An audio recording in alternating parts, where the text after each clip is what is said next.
So this is not going to be a very technical video. I'm just going to talk you through our approach to e-commerce and kind of a macro overview of how we set things up and what we focus on, and also what we advise our clients to focus on to be able to scale while remaining profitable. Now, it's important to note that in this video, I'm going to be mainly focusing on a recurring business model where it's natural that your customers will come back and make more orders from your e-commerce site. So if you're new to the channel, my name is Oli. I run a paid ads agency. We help e-commerce clients scale with paid ads on social media, specifically Facebook and Instagram, but also TikTok and other social platforms.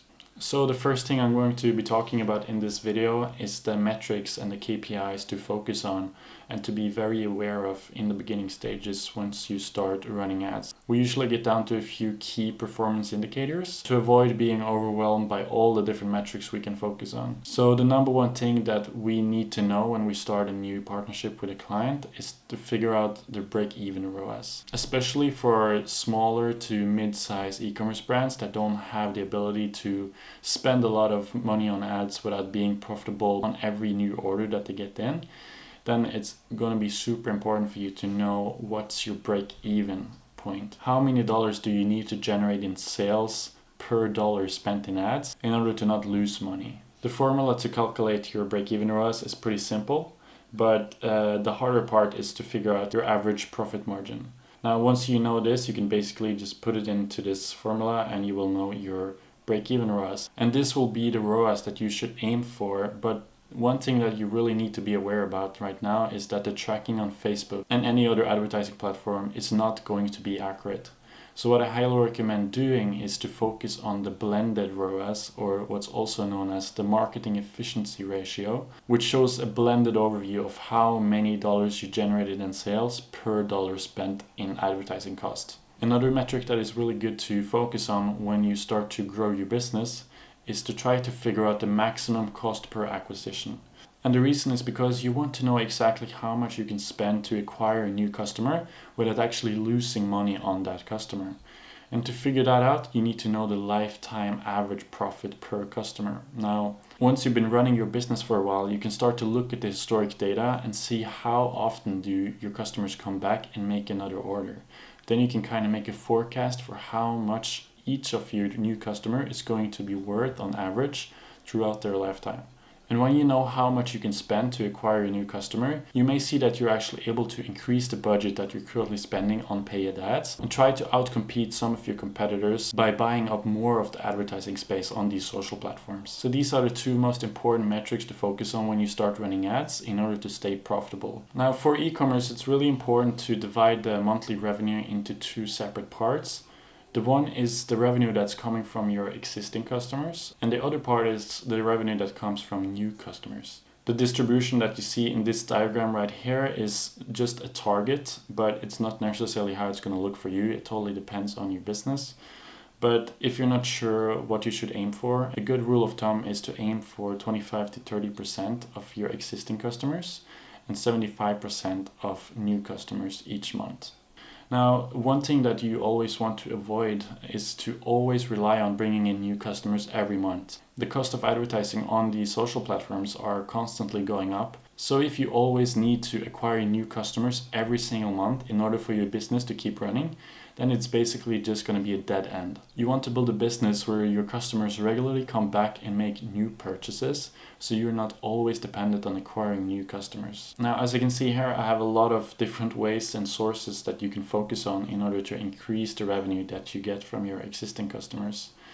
But the main point is that you want your customers to make more than one purchase with you. Ideally, you want them to make 3 to 4 purchases in not that long of a time span, because when people start to do business with you on a regular basis, it will start to form a habit.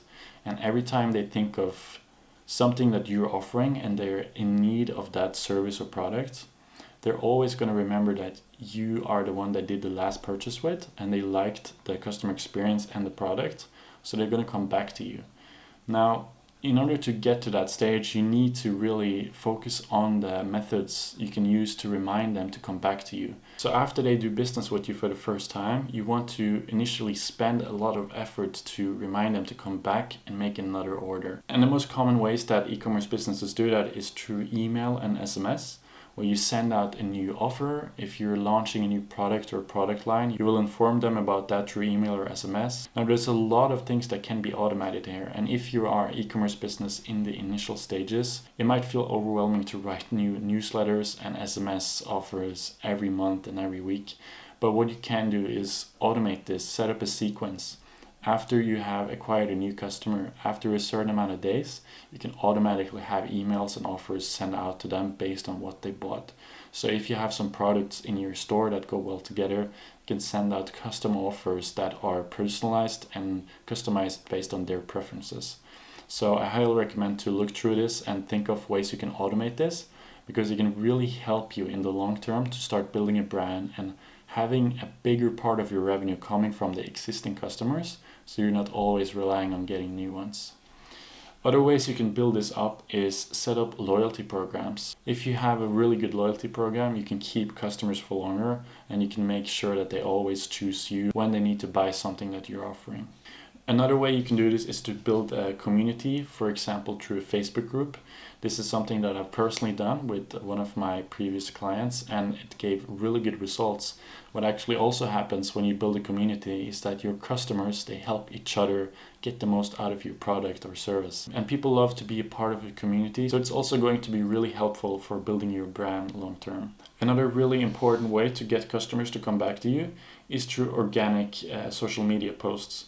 So on Instagram, for example, you should regularly, almost every day, post new stories.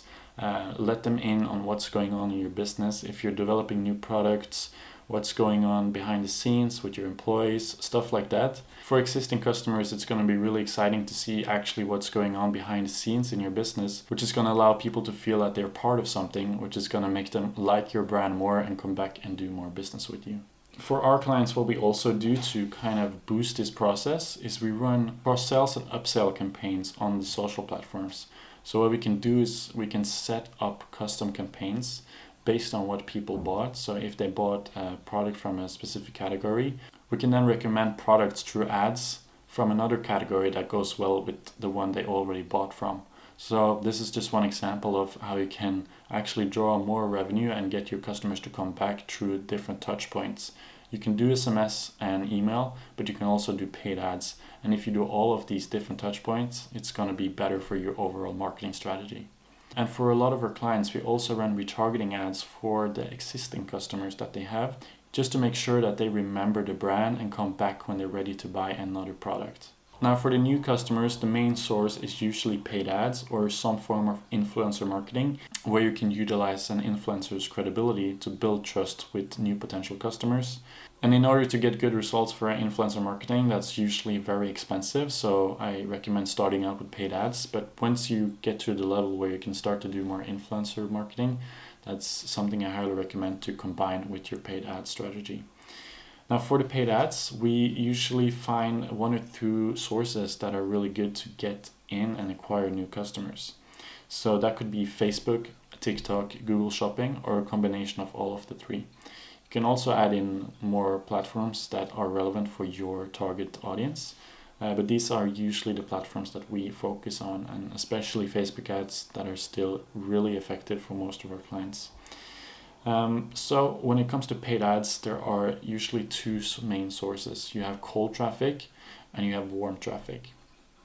Now for the cold traffic, you're basically targeting people that have never heard about your business or brand before. Now for the cold traffic, we usually always apply the 80-20 principle when we start testing.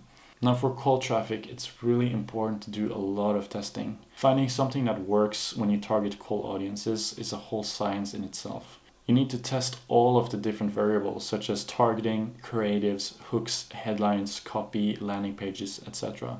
So this might feel very overwhelming in the beginning. So what we usually do if a client has a lot of products is applying the 80-20 principle, where we focus on the 20% of the products that bring in 80% of the monthly revenue.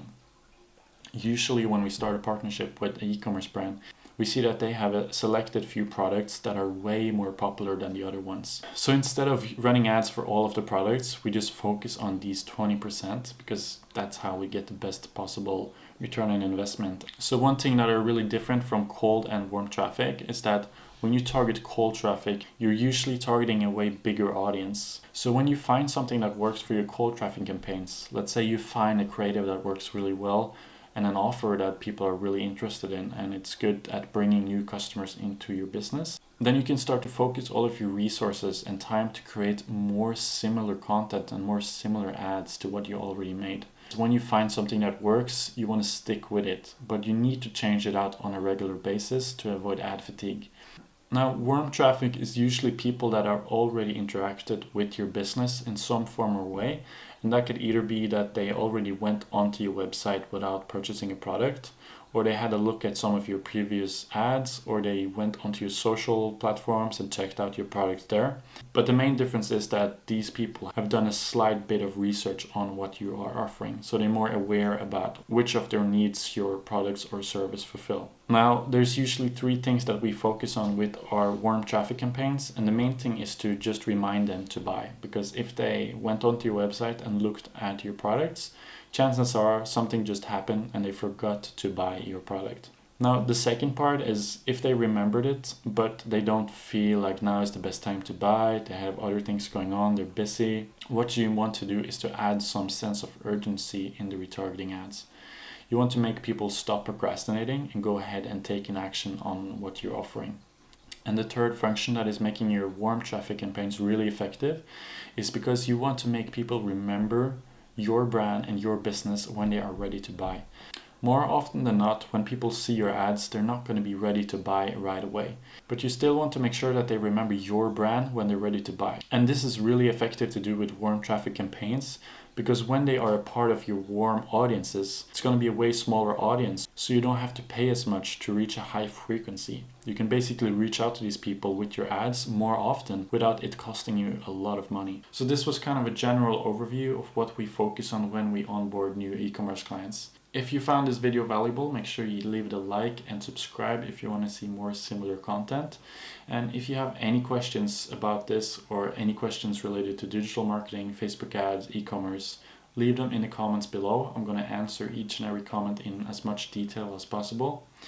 And it's also going to be a link in the description to join my free Facebook group. So right now, if you go ahead and join the group, I'm going to give you 1 free consulting session with me where we can go through your marketing setup, go through your ads, and I can basically help you with whatever you need help with. So thank you so much for watching, and I'll see you in the next video.